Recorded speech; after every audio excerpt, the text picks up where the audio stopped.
Also, Sir Bat, I'm about to get to bed, but there's a direct source of information that all compounds of KOJC will be under siege. Please pass this information around sa mga vloggers. Thank you, sir. So, yung ibang mga 16 property, remember 16 to 18 properties or compound meron si Kibuloy all over the country. So, bakit gagwardyahan nila yan? Bakit papasukin nila yan kung nandun si Kibuloy sa Davao? You tell me, bakit? Kung nandun sa Davao, bakit papasukin ito mga kwan? So takot sila, either nandun pa o wala na, or tumakas na. Kamakailan lamang ay binanggit ng PNP kasama ni DILG Secretary Abalos na malapit na nilang matuntun at mahuli si Pastor Apollo Kibuloy. Ngunit isang nakakagulat na balita mga kaibigan ng isa sa mga tumutulong sa PNP para mahanap si Pastor Kibuloy ay isang napakalaking update mga kaibigan nito, sapagkat ang mahigit na 15 pa na mga properties ni Pastor Apollo Kibuloy ay pina-alert na rin ng PNP na ito ay kanilang babantayan at papasukin din. Ano kaya ang ibig sabihin nito mga kaibigan? Nagpapahiwatig ba na hindi sila sigurado kung nasa loob pa rin ng bunker si Pastor Apollo Kibuloy o ito ay nakatakas na?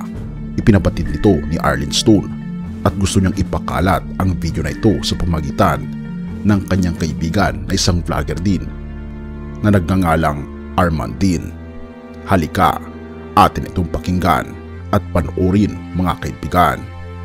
Channel na ito, yesterday we vlog about the possibility that maraming exit tunnels dyan, and Arlene Stone explained it graphically sa atin, at sinabi pa nga natin na dapat bantayan yan, mga exit routes na yan, at sinabi pa natin na gumagalaw-galaw si Kibuloy sa mga exit route na yan, trying to find a way na makatakas siya, trying very hard, kasi normal human reaction lang man yan na kung may humahabol sa'yo at cornered ka, tatakas ka. And sinabi natin yan kahapon in our discussion with Arlene Stone, and nakikita yun sa mga thermal imaging na gumagalaw yung grupo sa loob. Sabi nga natin na dapat bantayan lahat mga posibleng dahil baka umiikot siya dyan at may daladalang 10 million o 5 million sa maleta, at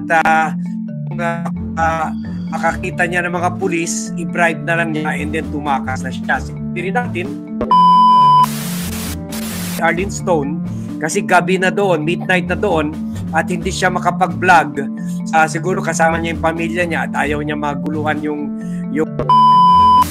nag-send na siya ng message sa akin na ikalat yung balita na baka magte-take over na rin, papasukin na rin yung Philippine National Police ang ibang compounds ni Apollo Kibuloy. Ha? So, to me, yung palang balitang yun, bad news ko lang. Pang lang, para hindi masuspecha na nandun na pala sa ibang compound. Meron rin mga tunnel doon.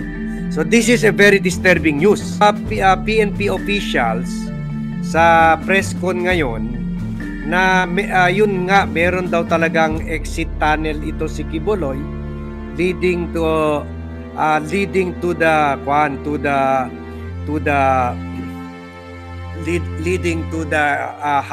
mga helicopter at tatlong helicopter ata at dalawang eroplano ni Kibuloy. So, sabi dito sa news, apart from a bunker, the Kingdom of Jesus Christ compound has secret tunnels. O yan nga sinasabi natin kahapon pa, secret tunnels. One of which is connected to a private hangar owned by fugitive Pastor Apollo Kibuloy. The Philippine National Police disclosed in a press conference. At sabi ni Colonel Jean Fajardo, and I quote, the tunnel connects to the hangar and we are watching it to make sure the subjects of the warrants of arrest can't escape. Sabi ni Fajardo sa PNP Public Information Officer sa interview sa PTV4 ng gobyerno. Kaya sabi nila nag-tighten security daw sila. So maglagay rin kayo dyan ng mga tao na malinis. Kasi lalabas ng si Kibuloy dyan, dala-dala ng maleta kahit may 5 million, 10 million lang, wala na yan. Ayos ng buto-buto at kung hindi tatanggapin, gagawin 20-30 million. Sabi ko nakatakas na ako, iwa-wire transfer kita ng 20 million, so 25 million na. Tapos ang usapan. So itong message ni Arlene sent a few minutes ago from the US, habang nagte-treadmill tayo. Nagpadala siya ng 45 minutes ago, so mga 11:30 doon.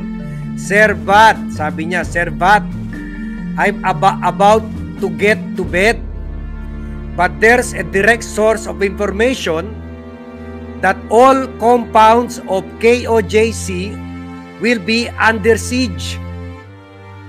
Please pass this information around sa mga vloggers. Thank you, sir. Also, Sir Vat, I'm about to get to bed, but there's a direct source of information that all compounds of KOJC will be under siege. Please pass this information around sa mga vloggers. Thank you, sir.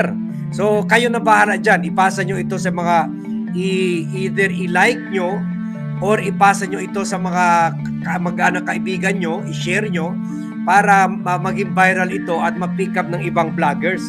So, yun daw, papasukin na rin ng PNP yung ibang mga 16 property. Remember, 16 to 18 properties or compound meron si Kibuloy all over the country. So, bakit gagwardyahan nila yan? Bakit papasukin nila yan kung nandun si Kibuloy sa Davao? You tell me, bakit? Kung nandun sa Davao, bakit papasukin ito mga kwan? So takot sila, either nandun pa o wala na, or tumakas na. At syempre, yung mga miyembro, andun pa rin dahil hindi naman nila alam. Hindi naman ipapaalam sila nila na wala na ako dyan, umalis na kayo dyan. Hindi naman. Sige lang, kayo para hindi ako habulin hanggang makapunta ako ng China. Ang tanong ay, totoo kaya mga kaibigan na nakatakas si Pastor Apollo Kibuloy o nandun pa rin siya sa loob ng bunker? Ano sa tingin nyo? I-comment mo naman sa ibaba upang malaman ko rin ang iyong kuro-kuro. Jeremiah 23 verse 24. May mga makapagtatago ba sa mga lihim na lugar na hindi ko siya nakikita? Sabi ng Panginoon, hindi ba ako pumupuno sa langit at sa lupa? Sabi ng Panginoon. Mga kaibigan, totoo nga na kahit pa saan magtago si Pastor Apollo Kibuloy ay hindi niya may tatago ang kanyang sarili sa harapan ng ating Panginoong Diyos. At kung siya ay tunay na Kristiyano, kailangan niyang harapin ang mga inaakusa sa kanya upang mapatunayan niya ang kanyang sarili kung siya ba ay nagkasala o hindi. At huwag nang pahirapan ang kanyang mga miyembro, pati na rin ang PNP, para maiwasan ang mas maraming gulo. Purihin ang ating Panginoong Diyos at salamat kaibigan sa iyong panonood. Tayo manalangin. Ama naming banal na makapangyarihan naming Diyos, kami po'y lubos na nagpapasalamat sa inyo. Tulungan niyo kami Panginoon na makita at masilayan ang katotohanan. Tulungan po si Pastor Apollo Kibuloy kasama ng kanyang mga kasama upang sa ganun ay makapag-surrender na siya at wala nang iba pang madamay pa sa kaguluhang ito. Tulungan din kami Panginoon na huwag mabagabag ang aming mga pag-iisip sa mga nasisilayan po namin ng mga balita, bagkus ito ang aming atensyon sa inyo lamang po. Purihin ka o aming Panginoong Diyos at patawarin po kami sa lahat ng aming pagkukulang at pag-asala, at salamat sa pagdinig ng aming panalangin sapagkat ito aming samot hiling sa matamis na pangalan ng aming Panginoon Hesus. Amen.